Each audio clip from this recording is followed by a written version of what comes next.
Dimasa people's কাউন্সিলের chairman উত্তম চাঁদ বর্মনের ৯১তম জন্মদিন উদযাপন করা হয় শিলচরে।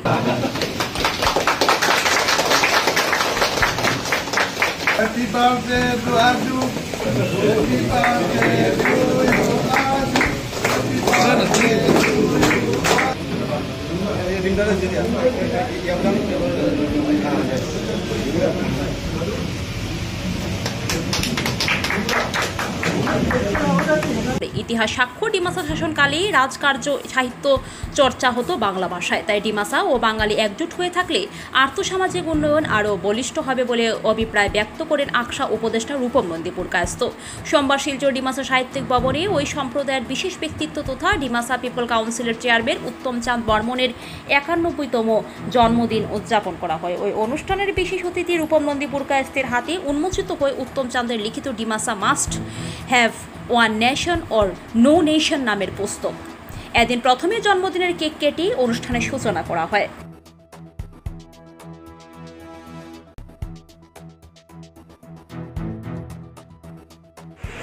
উত্তম চাঁদ বর্মন শুধু ডিমাসা জাতি নয়, দক্ষিণ আসামে আর্থসামাজিক উন্নয়ন তার লেখনের মধ্যে রয়েছে। আজকে ওনার ৯১তম জন্মদিন। সেই জন্মদিনে আমি উপস্থিত থাকতে পেরে নিজেকে আমি গৌরবান্বিত মনে করছি। এবং যে বইটি আজকে রিলিজ হয়েছে আমি সেটা রিলিজ করতে পেরে, এটা উন্মোচন করতে পেরে আমি নিজেকে ধন্য মনে করছি। আজকে ডিমাসা জাতির সঙ্গে আমার অর্থাৎ বরাক উপত্যকার যে ছাত্র সংগঠন আকসা, একটা অতীত ইতিহাস রয়েছে। শিলচর লামডিং ব্রডগেজ এবং শিলচর সৌরাষ্ট্র মহাসড়ককে বাস্তবায়িত করতে এখানে সানমনি ক্যাম্পাই এখানে রয়েছে। এখানে আকসা এবং আকসুকে একই মঞ্চে এনে ২০০৮ মে মাসে ২০০৬ মে মাসে আমরা গৌহাটিতে দুটো সংগঠন একত্রিত হয়ে তার উইডিং প্রেসমিট ৮ মে ছিল। এবং আকসু প্রেসিডেন্ট প্রফুল্ল হাসদিলা, যিনি আজ আমাদের মধ্যে নেই, এবং সম্পূর্ণ প্রচ্ছন্ন মদত ছিল আমার বন্ধুবর দিলীপ রবিশা।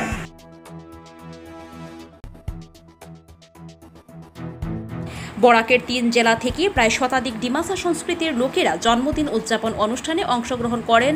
সঙ্গে ছিলেন এই অনুষ্ঠানের সভাপতি দিলীপ নুনিস সহ অন্যান্যরা। Bureau report, DSM news, Silchar.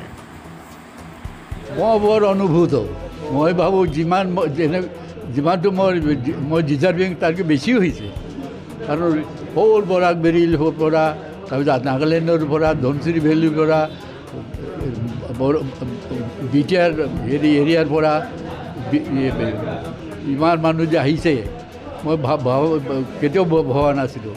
তাৰপিছত দিল্লীৰ পৰাও এৰি আহিছে, মোৰ গ'ল্ড ৰুইচেছ আছে, বহুত ইণ্ডিয়াৰ ডিফাৰেণ্ট প্লেচৰ পৰা আহিছে। মই কেতিয়াও সপোনেও ভবা নাছিলোঁ যে ইমান মই বৰ অভিভূত।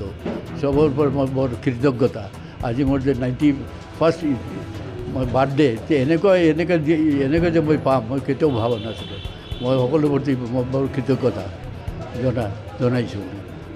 আজি যিখন আপুনি কিতাপ বই উদ্বোধন কৰিছে, এইখন কিহৰ ওপৰত লিখা, এইখনৰ ওপৰত কি ক'ব? যিটো হ'ল আমাৰ যিমান আমাৰ আগৰ পুৰণা কামৰূপৰ যি প্ৰাচীন মানুহ, এতিয়া বিভিন্ন জেগাত আমাৰ স্কেটাৰ্ড হৈ আছে। এতিয়া আমি আকৌ মানে নিজক অনুভৱ কৰিছোঁ, নাই আমি সকলোৱে এক। এই মনত এটা জাগি উঠিছে। সেই যে ফিলিং, সেই থিমটোলৈ মই লিখিছোঁ যে নাই, হিষ্ট্ৰী ইজ কলিং। আমাৰ যে আগতে যে হিষ্ট্ৰী আছে, history is calling, we are all one, let us be one, let us one nation or no nation. যদি আমি এক যদি না পারো তো আমার অস্তিত্বই না থাকে। We stand